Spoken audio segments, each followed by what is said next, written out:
กาวาชนะอยู่บ่จะคิดว่ากะว่าบ่ชนะ เอาให้กำลังใจเนตี้ให้ชนะแต่ว่า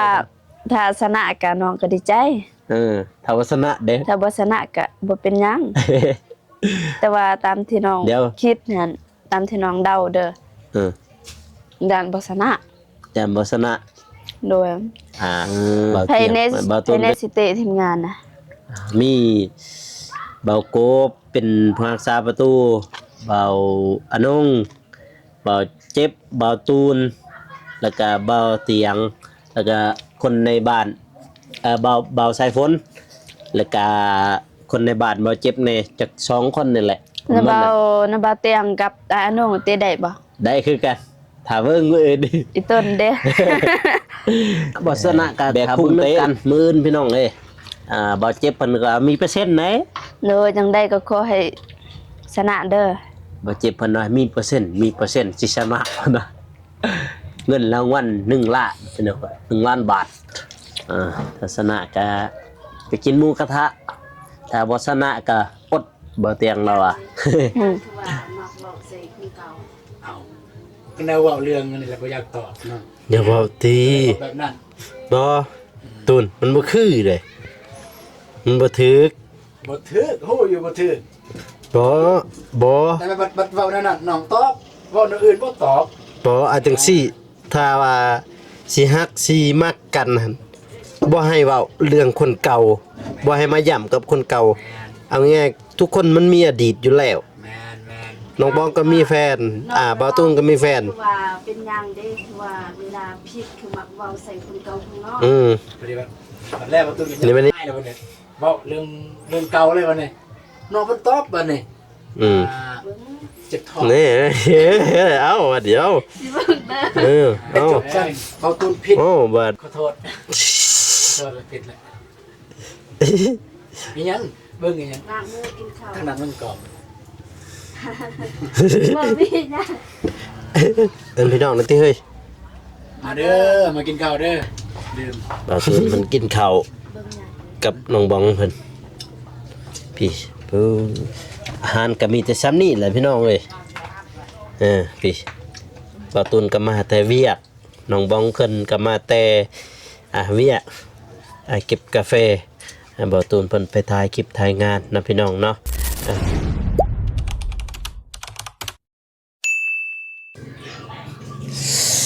โอ้ยมาบ้านน้องบองนี่หนาวแท้หนาวว่าพี่น้องเอ้ยเนาะหนาว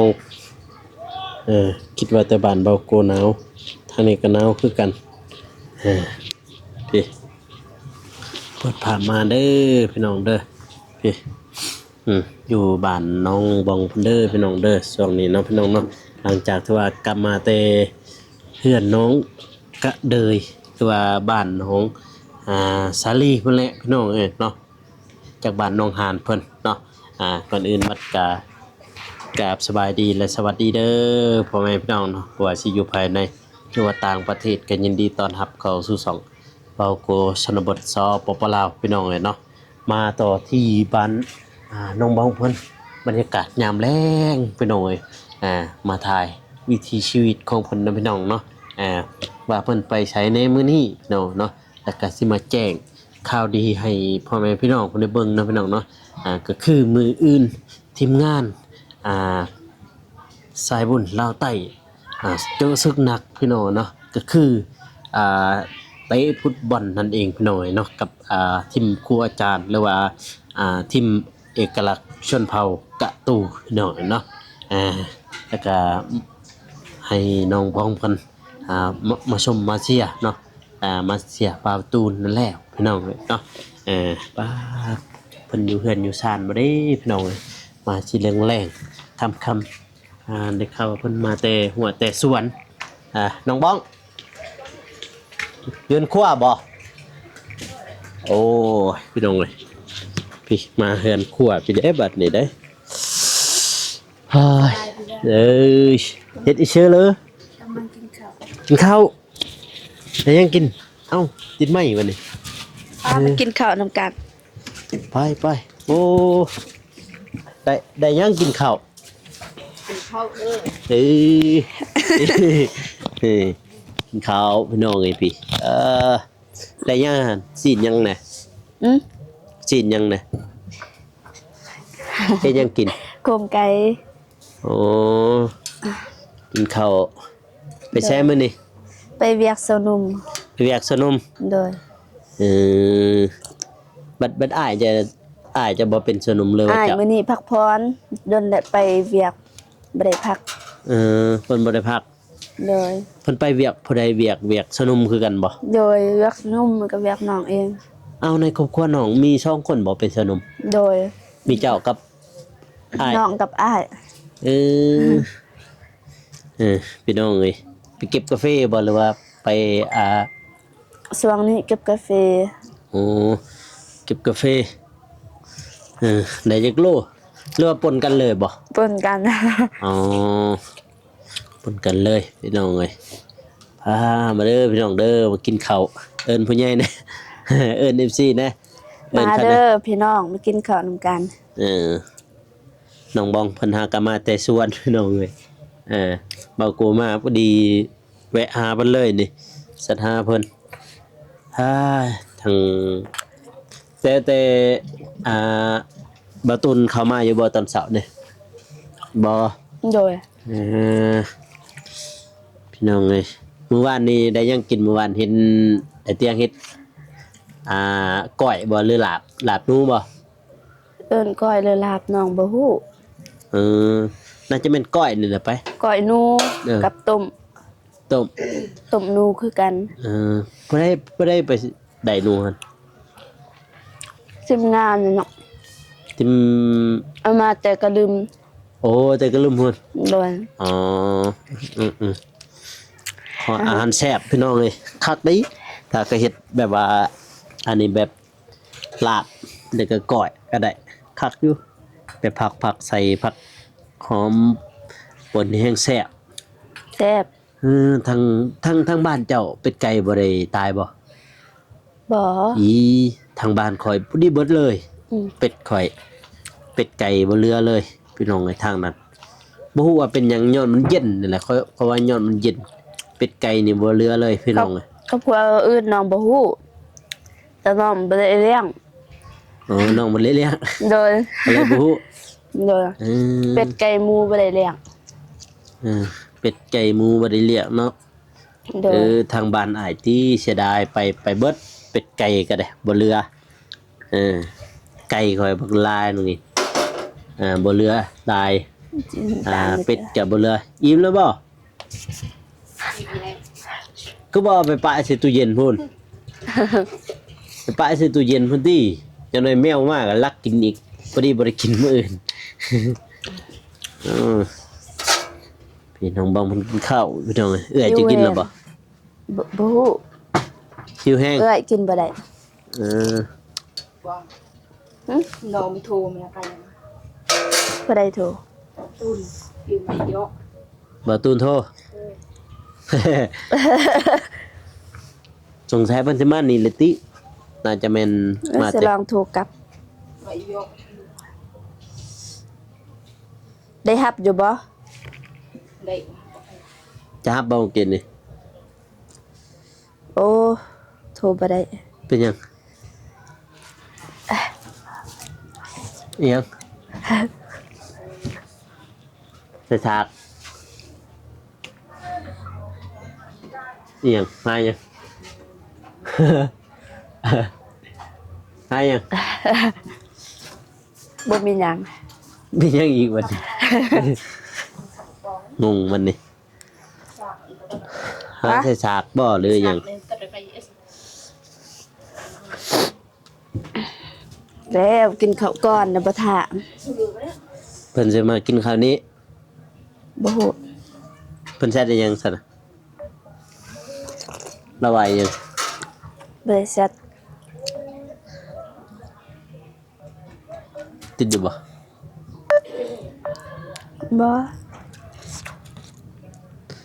สงสัยก็สิมากินข้าวอยู่นี่บ่จักนี่น่ะได้พอเพิ่นไปบ้านน้องสาลีพุ่นขอก็มาจากนั้นแล้วเกนี่ มื้ออื่นไม่ใช่มื้ออื่นนี่ มื้ออื่นน้องคิดว่าสิพักผ่อน เออ ที่มื้อฮือ พัก กับ และมื้ออื่นนี่เพราะว่าทีมงานเด้มื้อนี่จะต้องไปพักแล้วมื้ออื่นนี่เฮ้ เห็นอยู่คลิปทีม เออ งานซ้อม มาเสียได้เจาะมาเสียเบาตูนได้กองนาได้ มาเสียมาทีมงานเนี่ย พิเศษเด้คนพิเศษเบาตูนได้มื้ออื่นนี่ อื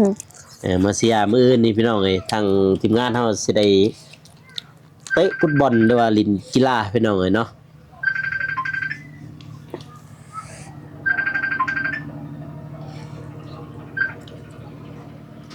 ฮัลโหล ฮัลโหล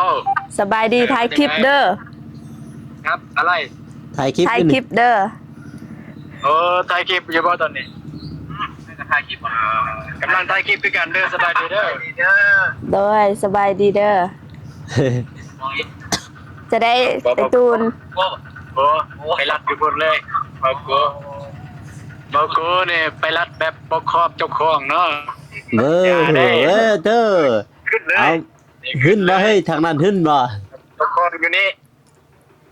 โอ้ยไงยอมไปแล้ว เชี่ย ยอม อยู่ไซตอนนี้เนี่ย ยัง ตอนนี้อยู่ไซ อยู่ความคิด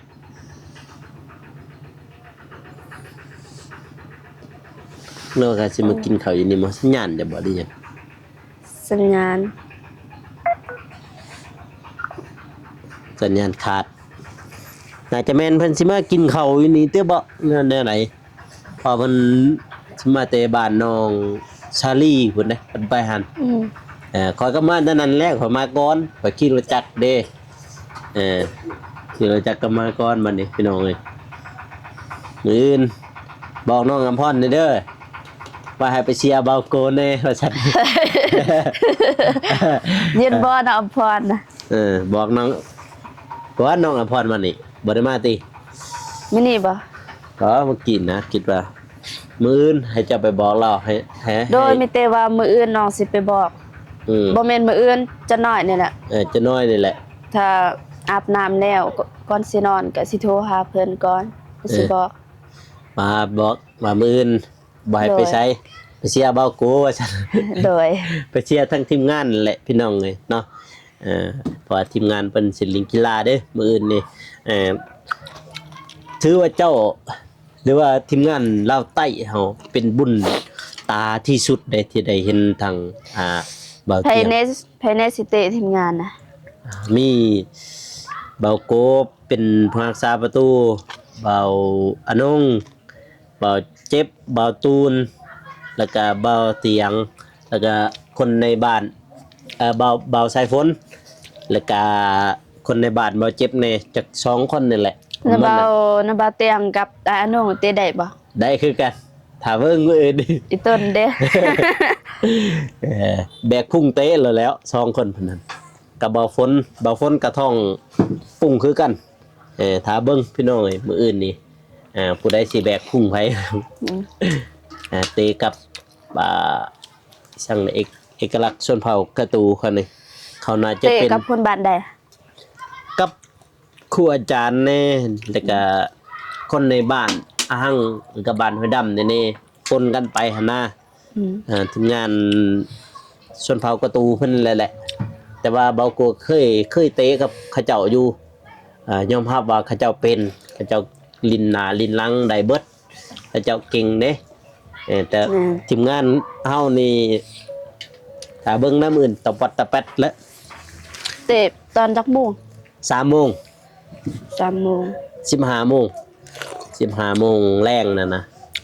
พอดีแล้วก็สิมาท้ายทั้งนี้แล้วมื้ออื่นนี่มาอัปเดตแถวนี้คือกันแล้วก็จักน้องก็เดยอยู่บ่ได้ที่สิทันบ่ไปบอกมีแต่เจ้า น้องก็เดย ย่า น้องนี่ตอนเช้าน่ะเบิ่งก่อน ตอนเช้าถ้าว่ามีเวียกแถวนี้ใกล้ๆเราไปหัวไปชวนก็ไปได้ก็ไป แต่ว่า น้องพัก แต่ว่า ดี บ่ให้ หลา ไป น เลย สาวบอกให้พี่ทรงมาเอิ้นพาไปทาแตง มื้ออื่นบ่ โดยน้องก็เลยแบบมันตรงเวลากับท ที่น้องสิพักมื้ออื่นเพราะว่ามื้อนี้เป็นเวียกสนุมมื้ออื่นบ่ได้เฮ็ดหยังแล้วก็กาแฟน้องก็เก็บแล้วล่ะ แล้ว โดย เวียกสนุ่มเบิดแล้วว่าหรือว่ายัง ยังต่ออีก ยังต่ออี มื้ ก ออื่นพักแล้วก็มื้อฮื้อ ยังครอบครัวอีกยังจักครอบครัวอีกบัดนี้สิไปอันนี้ ประมาณ10ป้ายเนาะ เอา3-4เฮ็ดบัดนี้เวียกสิไปครอบครัว ช่วงนี้ซ้ำแก้วข้าวเก็บกาแฟมีหลาย มีเกี่ยวเขาวเก็บกาแฟแล้วแต่เจ้าของก็สิให้เฮ็ดเนาะ โดย หาเวียกพี่น้องเอ้ยเวียกสาวหนุ่มเวียกสาวหนุ่มบ้านเนาะอาจจะกับเขาแล้วเนาะอาจจะเนาะ โดย 2คนเพิ่นได้เข้าในเรือนนี่ในเรือนของน้องนี่2คนหรือว่า2เจ้าเพิ่นก็สิไปเวียกมื้ออื่นเพิ่นหยุดพี่น้องเอ้ยเพราะว่าทางบ่าวเตียงเพิ่นทายแล้วมื้ออื่นตอนเช้าเพิ่นบางทีเพิ่นจะเข้ามาทายถ้านอกสิไปตอนขับเช้าก็ได้ไปส่งร้านบ่อยู่ตลาดหั่น ประมาณไปตอน11-12โมงนั่นแหละบางทีไปตอน8-9 โมง9 โมง10 โมงจะไปเพราะว่าบางทีบ่เตียงเราสิเข้ามาทายเด้ตอนเช้าหั่นตอนแรงหั่นจึงทายแล้วก็จึงสิได้เตะบานหั่นนะเตะบานน่ะมันเองแหละเตะบานคันชนะก็ไปกินหมูกระทะเพิ่นว่าคันบ่ชนะก็กัดแขวเอา ก็บ่ได้กินหยังพี่น้องเอ้ย น้องยานบ่ชนะน้อง ฮะยานบ่ชนะ โดยน้องยาน น้องยานทีมงานแพ้ เปอร์เซ็นต์มันนั่นเปอร์เซ็นต์แพ้อันเรียกว่า95แล้วยังอีก5%สิชนะ คือน้องเบิ่งวิธีการเตะอยู่เห็นอยู่ทีมงานสอบมื้อนี้เตะบาน แต่ว่าเปอร์เซ็นต์สิชนะหัน5%เท่านั้น โดย เปอร์เซ็นต์เสียนี่95พี่น้องเอ้ย เปอร์เซ็นต์ว่าได้บางทีลูกมันฟุกก็มีได้บางเตียงรับตาเตะกับเขาก็มี ให้เบาเตียงเป็นกองหน้าได้พี่น้องเอ้ยเบาเตียงเป็นกองหน้ากับเบาสายฝนแล้วก็กลางแม่นว่าเบาตูนกับเบาเจ็บลังแม่นว่าเบานุ่งกับกิริยาน้องชายเบาฝนนั่นผู้รักษาประตูก็คือเบาโกแต่สิเสียที่ได้ก็แม่นอยู่นำเบาโกวันนี้ แต่สิได้หรือว่าสิเสียก็อยู่นำเบาโกและบัดนี้พี่น้องเอ้ยเพราะว่าเป็นผู้รักษาประตูเด้ถ้าทางหน้ายิงบ่เข้าทางหลังนี่เกียมรถเกียมเสียประตูถือว่าเป็นบุญตาแห้งได้ที่ทีมงานเราใต้เฮาได้ร่วมงานแล้วก็ได้ลินกีฬาสร้างสรรค์กับบ่าวเตียงพี่น้องเอ้ยเนาะแต่เพิ่นว่าเพิ่นก็บ่ได้เตะประมาณ15 ปีเลยทางบ่าวนุ่งเพิ่นก็บ่ได้เตะดอกแต่ว่าบ่าวโกก็บางครั้งก็เตะคือกันแต่ว่าบ่าวเจ็บบ่าวตูนเพิ่นนี่ก็คือกันบางครั้งก็เตะทุกรายการเด้2คนเพิ่นได้เตะบ่าวตูนกับบ่าวเจ็บแล้วก็บ่าวสายฝนก็เจ้าเตะบานทุกรายการแต่ว่าบ่าวโกนนี่ผู้ 3-4 ปีแหละบ่ได้เตะมีแต่มื้อนั้นนะเขาวังนั่นเข้าไปท่าแตงเข้าไปลองลินเบิ่งแต่ก็เตะบ่ไปบ่มาดอกอาศัยคว้าพอได้แล่นเอาเหือยังซื่อๆแต่ว่ามื้ออื่นนี่มีแข่งขันมื้ออื่นพี่น้องเอ้ยนัดเดือดแล้วมื้อนี่เป่าตูนท้าเขาเจ้าอันน่ะอ่อนนะ ท้าแต่ว่าท้าทีมงานชนเผ่ากระตูพี่น้องเอ้ยสิสูบ่ได้มีเปอร์เซ็นต์เสีย95%ได้ 5% เท่านั้นพี่น้องเอ้ยเนาะ บ่ฮู้ว่าสิได้หรือสิเสียถ้าเบิ่งถ้าลุ้นนํกันพี่น้องเนาะ เออน้องอภรเพิ่นแล้วเบากูบ่ได้เข้าไปหาเพิ่น มื้อนี้บ่ หากลับมาแต่บางกี้กับถ่ายอยู่อันนั้น อยู่เดินบานท่านเบิ่งเดินบานก็กินขาดแล้ว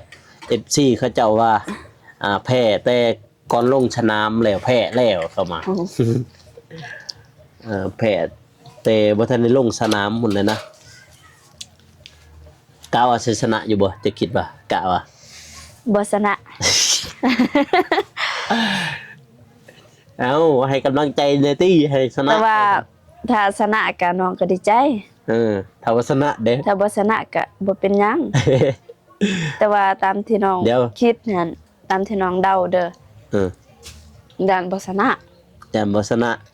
โดย หมายบาตูนไปกองหน้าได้ยิงตุ่มเข่าแล้วได้ เพราะว่าทีมงานบ่ค่อยมีเวลาได้สอบมันนะ บ่ค่อยมีเวลาได้เตะโรตี้บ่แม่นได้ชอบ โด ได้ ย เตะ ได้เตะ ชอบบ่มีเวลาชอบนะฮอตอีฉันยังซ้อมไม่พร้อม แต่พร้อมแข่งค่ะรุ่นนี้ไม่มีซ้อม แต่พร้อมแข่งค่ะชนะบ่ชนะก็ถ้าเบิ่งนํกันมื้ออื่นพี่น้องเอ้ยบ่เจ็บเพิ่นก็มีเปอร์เซ็นต์ไหน โดยจังได้ก็ขอให้ชนะเด้อ บ่เจ็บเพิ่นว่ามีเปอร์เซ็นต์สิชนะเพิ่นว่าเงินรางวัล1ล้านพี่น้อง1ล้านบาท1ล้านกีบถ้าชนะก็ไปกินหมูกระทะถ้าบ่ชนะก็อดบ่เตียงเราอ่ะ มื้ออื่นพี่น้องวันที่29เวลา3 โมงหรือว่า15 โมงพี่น้องเลยทางลาวเฮา ถ้าสมมุติว่าน้องลงแสดงประมาณ12 โมงนี่ได้บ่ท่านบ่ซั่นน่ะ จักดิลองเซตไซส์มืออื่นเซต5ประตูนก็ได้เพราะว่าแต่ได้ยินแล้วว่าหันกระเตียงแล้วว่ามืออื่นเนี่ยแม่นว่าอยู่ในเขตนี้เบิดน้องกระเดยน้องอภรแล้วก็เพื่อนเจ้าน้องทิพจันทร์แล้วก็ตอนแรงแต่ว่าพอตอนแรงแล้วทายงานเรียบร้อยแถวนี้เบิดแล้วนะจึงว่าไปเตะบานแล้วจบอยู่หันเลยหั่นนะแล้วก็ชนะก็แม่นว่าไปกินหมูกระทะถ้าบ่ชนะก็มีแต่ว่าแยกย้ายเพิ่นว่าเพราะว่าวันที่30บางทีมันจะกลับพอวันที่30เพิ่นสิกลับไปเด้หนาวพี่น้องเอ้ยนี่จักองศาเลยเด้ทางนี่บ่ทันได้เบิ่งทางท่าแตงนี่น่าจะบ่ปานใดดอกหนาวนี่ มื้อนี้นั่นบ่ได้หนาวปานใด 17องศาพี่น้ เมื่ อ อง วานนี่หนาว อุ้ยเมื่อวานหนาวแฮงทางบ้านเบากูจนอย่าว่า9องศาพุ่นความหนาวจนมาจากมือค่ำพุ่นติบ่อยากไปใช้พุ่นติน้องอภรเราย่อได้เนาะเฮือนน่ะเนาะ โดย มาบ่ทันช้ำ เมื่อวานนี่เพิ่นยอ เมื่อวานนี้จักคนเข้ามาซอยพี่น้องเพิ่นเองบ่ พี่น้องมาซอย สนุมบ่ได้มาบ่ เขาบ่ได้ใส่เสานุ่มคือเฮือนน้องนี่น้องใส่เสานุ่มบ่งั้นน้องก็น้องใส่พี่น้องนี่แหละหาเลาะบอกตอนกลางคืนหาเลาะบอกมื้ออื่นมายอซอยเฮือนน้องนะแต่ว่าเนี่ย ยัง บ่มีหยัง พี่คักแนวเป่าไฟแล้ว FC เพิ่นคักอีหลีแนวเป่าไฟน้องบองนี่ไปเมื่อค่ำอีกแล้วพี่น้องเอ้ยมื้อนี้นี่มีแต่มื้ออื่นให้น้องจะน้อยนี่นะบางทีน้องอภรเพิ่นบ่อยู่อีหยังจะน้อย FC เพิ่นน่ะบ่เห็นหน้าเห็นตาคือไปผูกแขนน้องเอวาถ้าว่าน้องอภรไปซ้ายคือบ่เห็นเฮาก็บ่ได้บอกเพิ่นมื้อนั้นบ่าวนงเราบอกอยู่แต่ว่าน้องเพิ่นไปเวียกก่อนนั่นน่ะเพิ่นบ่มีรถเด้นั่น คือน้องส่วนอยู่นำว่ามื้ออื่นไปนำ ไปนำข่อยเนี่ยแบบไปเป็นหมู่นี่แหละอันก็ว่าแบบค่าเก็บกาแฟ พิ่นเก็บกาแฟสนุ่มบ่ โดยซองมาแล้วก็บ่มีรถ เออแม่นแล้วช่วงนั้น บ่มีรถ ก็ ล บ่ ง มีรถบ่มีไผเด้พอดีถ้ามีเลยก็ว่าสิบ่ได้เข้ามาพอดีไอเข้ามาก็เจอน้องก็เลยพอดีเอาน้องก็เลยไปนำน้องก็เลยนี่มื้ออื่นมื้อฮื้อพุ่นแหละบ่เตียงกลับพุ่นแหละจังได๋สิต่อยังอีกหน่อยนึงนะมันสิแล้วเลยมื้อนั้นก็บอกกับบ่าวน้อง2คนเพราะว่าทางทีมงานเพิ่นไปอันนั้นเด้ไปกระลึมเพิ่นตอนบ่เตียงมานี่มีแต่เฮาไปนำเพิ่นบัดเพิ่นกลับพุ่นแหละเฮาก็จึงได้สืบต่อและภารกิจคือว่าสร้างห้องน้ำกินข้าวผู้เดียวพี่น้องเอ้ยอ้ายจะกินบ่ข้าว ยังอ้ายพอยัง บัดได้ยากะยามนั้นแหล้วเนาะเขาเจ้ากินเนาะ โดย บัดยาม เพ ใด ราะว่าน้องก็ตักไว้พูละถ้วย โอ้เลยถ้ว แบ ย บ ไป นี้ แล้ว แหละคือว่าตักใส่ถ้วยเดียวมันแบบถากันบ่ได้คือน้องนี่หิว แบบว่าหิว ก่อน ก่อน ก็ เนาะ กินเลย มาแต่สวนเนาะ โดย มาแต่หัวแต่สวนพี่น้องมาแต่เวียกสวนนมเพิ่นหิวเขาวก็กินก่อนพี่น้องเอ้ยบ่ติและอ้ายหิวอ้ายกินก่อนคือกันไหนบ่อยากอดคือกันพี่น้องเอ้ยเนาะว่าบ่ได้ตำสินแล้วบ่ แล้ว แล้วเลย บ่ได้เฮ็ดแล้ว เป็นยังไงตำสินตำยังพอดีมื้ออื่นน่ะและมื้ออื่นและอันนั้นเสาบ้านบ่ตูนละมามื้ออื่นนะเข้าเห็นบ่เสาเฮือนล่ะแม่นบ่ฮะ โดย ข้าวนี่เขาซื้อมาแล้วบ่หรือว่า อันนี้เขาให้เขาอันนี้ เข้าเข้าในชาวบ้านซอยมือขึ้นเฮือนใหม่ โอ้เข้าก็ซอยกันบ่ ซอยแบบแต่ละน้อย คนละ แต่ละ ถ้วยแบบนี้ โอ้พุ่นละถ้วย ครึ่งถ้วยคนละถ้วย เอาแบบ ซอยมาให้ ง่ายๆคือพุ่นละลังเฮือนบ่เขาซอยแม่นบ่ โดยผู้ละลังเฮือน เป็นการดีทั้งบ้านอ้ายก็แนวนั้นคือกันเขาก็ซอยคือกันซอยแบบแต่ละทงแต่ละถ้วยแบบคือทางบ้านอ้ายนี่ทางบ้านพ่อแม่เขาถ้วยน้อยกว่านั้นเด้สำถ้วยในน้อยอันเขาไล่ว่าจักกา3กา4กาเขาสิบอกกันว่าซวยบางคนก็4แบบเขาสินับกันเลยนะแต่ละหลังเฮือนให้ซวย4กาเด้อหรือว่า3กาไปจังซั่นนะแต่หลายอยู่บ่ปีนี้เก็บกาแฟเจ๊ได้บัดนี้ แต่ว่า ได้ แล้วสุด2สุด3เบิดเลยว่ากาแฟอัน หมดเลย ใจ ฮะ เอ้า อุ้ย ตัวใดน่ะ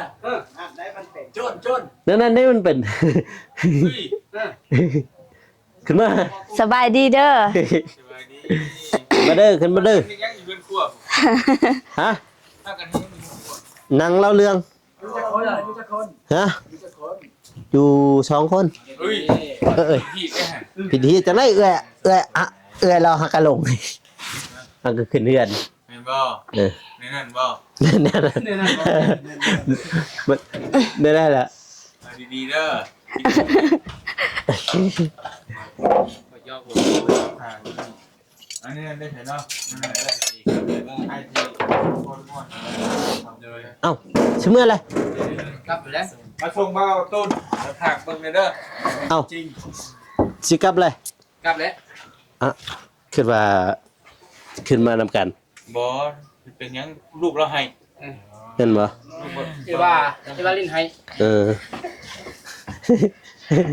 บื้อก่อนจังว่ากันรบกวนน้องคนมากมีเมื่อยนั่นน่ะ เด้เมื่อยบ่ได้กินข้าวเลยนี่ กินข้าวแล้ว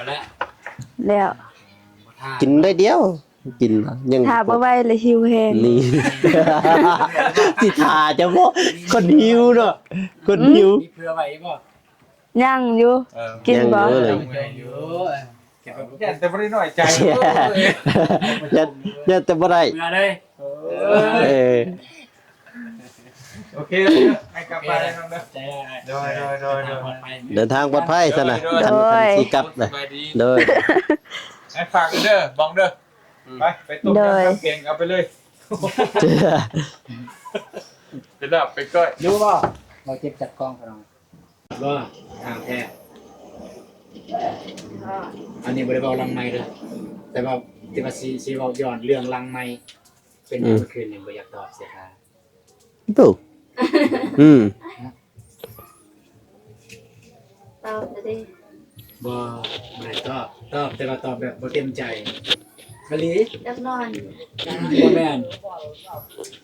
แบบบ่ตูนเซตหาเนาะเซตหาเลยหลายเอาควบเด้อพี่น้องเอ้ย น้องเพิ่นอ่านเลยบ่ตอบก็เลยถามว่าเป็นจังไดจะเป็นอีหยังประมาณว่ากันจะบ่มักบอกโลดประมาณนั้นกะลีเมื่อคืน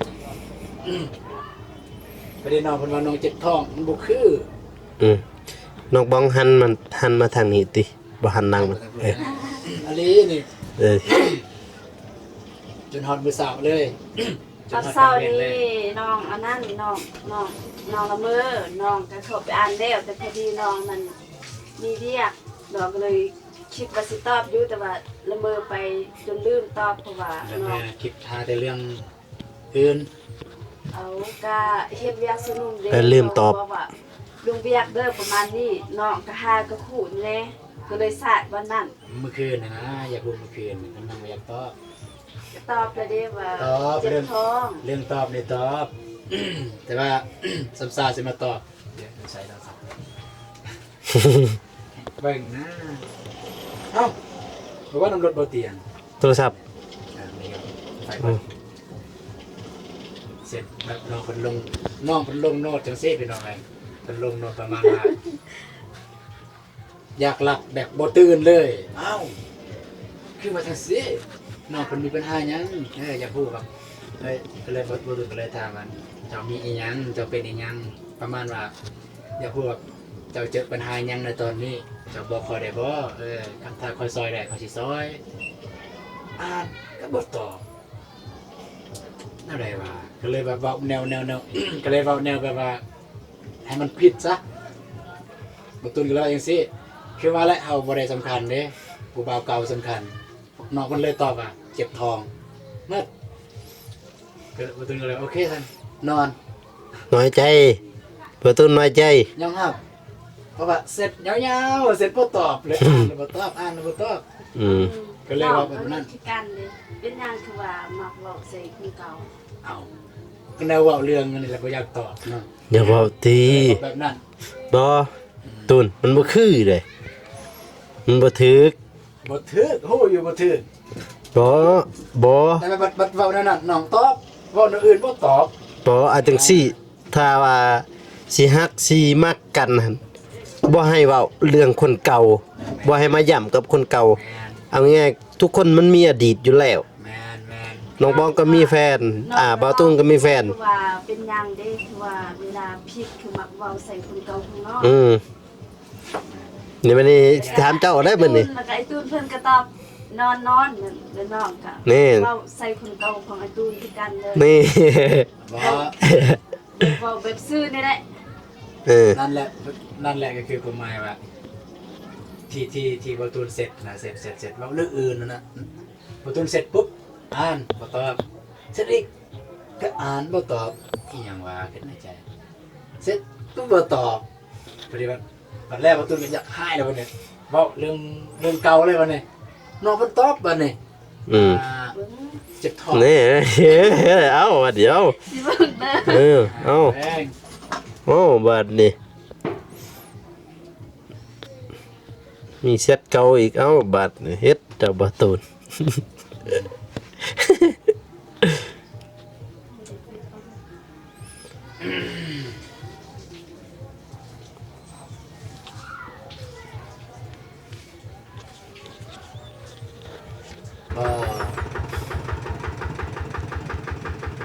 แบบซื่อๆอย่างนั้นแบบซื่อๆประมาณน่ะซื่อๆอย่างนั้น อยากรู้ตอนนี้เจ้าเป็นหยังเจ็บท้องซื่อๆบ่แม่นละอีนี่อยากบอกแต่บ่เป็นหยังน้องตอบเป็นจิตเพนแล้วก็เว้าใส่คนเก่าก็บอกว่านอนน้องก็ว่าอีหยังก็หาเว้าฮอดคนเก่าแม่ ก็นั่นแหละบัดว่าเรื่องคนเก่าเนี่ยตอบไว้ แบบว่า ที่ประตูนอนเนี่ยมันผมมาน้องเพิ่นมีอย่างกับคนเก่าแต่ว่า ให้น้องเพิ่นรู้สึกว่าอีหยังวะแบบอยากให้กันจึงตอบไว้นะอีหยังวะอีหยังกับเราเรื่องคนเก่าก็เลยอยากตอบที่ประตูนจะตาแบบก็คือแบบน้องเพิ่นบ่ตอบสนาแล้วบ่ตอบสนาแล้วบ่ต ก็ อบ คือบ่ตูนจะชวนทะเลาะ บ่แม่นคือในใจลึกๆก็เป็นห่วงเพราะว่าน้องเพิ่นว่า อยากหลับแบบบ่ตื่นเลย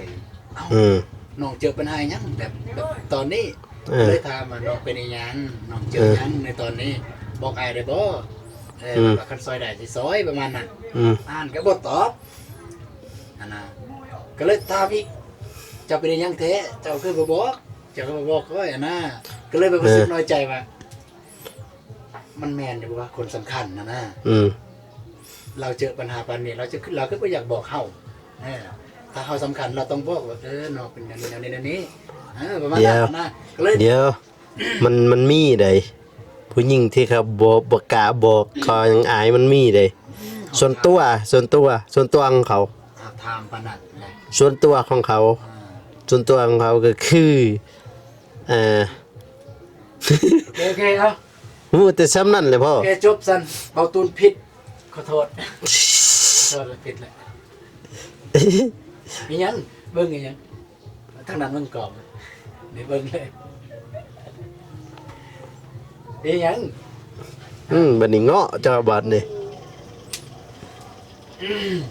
ล้างมือกินข้าว บ่มีหยัง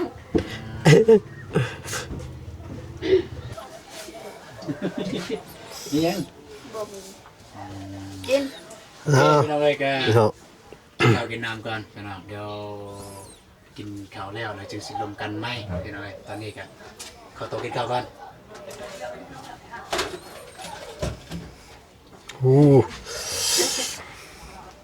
เอิ้นพี่น้องนั่นติเฮ้ย มาเด้อมากินข้าวเด้อลืมบ่เจ็บว่าอันนี้ของพ่อแม่พี่น้องดูอันนี้ของบ่เจ็บ กินข้าวพี่น้องเอ้ยนี่ปูอาหารก็บ่มีหยังดอกเป็นต้นเฮ้ยซำนี้ว่าของกิน เห็นบ่ กระดูก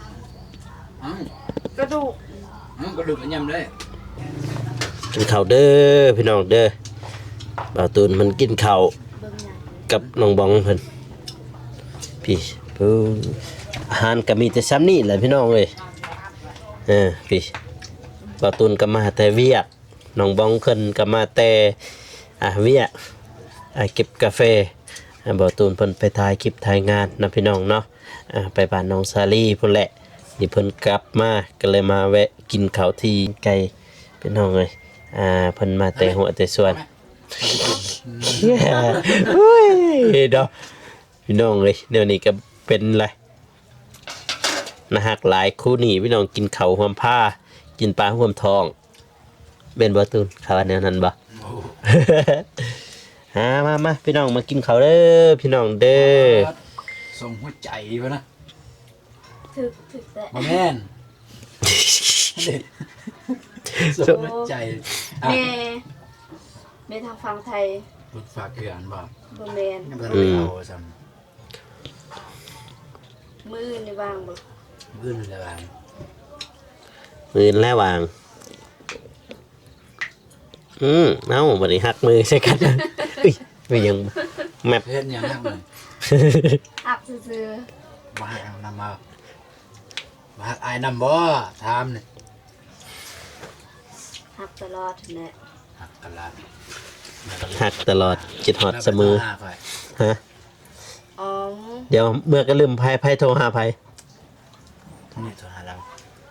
น้องบองบ่ได้โทรหาบ่ คิดจะโทรหาอายอยู่แต่ว่าน้องย่านอายคาเวียก ไม่ได้คิด ย่านน้องโทรแล้วก็อายคาเวียกมันเด้กำลังแจกเครื่องน้องก็เลยมีแต่ว่าเซตเอา ให้จะแจกตอนกลางคืน กลางคืน9:00 นน้องก็นอนแล้วนอน ก็ แล้ว ตอน8 โมง ตอน8:00 นก็เซตหาแล้วเด้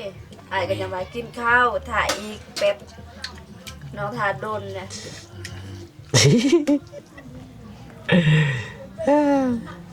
พี่น้องเลยสองคู่นี้ ไปกันฮอดใส่เนาะจะชวนกันทะเลาะ เอาเดี๋ยวเล่าเรื่องเสียเล่าเรื่อง กินข้าวพี่น้องเลยนะเปิดภาพมาก็ตั้งเบาโกกับวันนี้มีหยังมากมายเนาะพี่น้องเนาะก็มาอัปเดตข่าวสารให้พ่อแม่พี่น้องเพิ่นแล้วก็พาเบาตูนเพิ่นกินข้าวกินน้ำอยู่ที่บ้านหงบองเนาะพี่น้องเนาะหลังจากที่ว่าเพิ่นมาแต่บ้านน้องซาลีหรือว่าแต่เฮือนน้องซาลีเนาะก็เพิ่นก็แวะมากินข้าวกินน้ำอยู่ที่บ้านน้องบองพี่น้องเลยเนาะเอ้าทางเบาโกก็สิได้จบคลิปเด้อพ่อแม่พี่น้องเนาะก็อย่าลืมฝากกดไลค์กดติดตาม เพื่อเป็นกำลังใจให้เบาโกเฮ็ดคลิปต่อๆไปแล้วว่าถ่ายคลิปต่อๆไปเนาะพี่น้องเนาะอย่าลืมอย่าคำโฆษณานั่นแหละคือกับลังใจเนาะพี่น้องเนาะทางเบาโกเองก็สิขอตัวลาไปก่อนพ่อแม่พี่น้องเนาะอย่าลืมฝากกดไลค์กดติดตามเด้อพ่อแม่พี่น้องเนาะสำหรับคลิปนี้ขอกล่าวคำว่าสบายดีพี่น้องเอ้ยแล้วเจอกันอีพีหน้าหรือว่าคลิปต่อไปเนาะพี่น้องเนาะบ๊ายบาย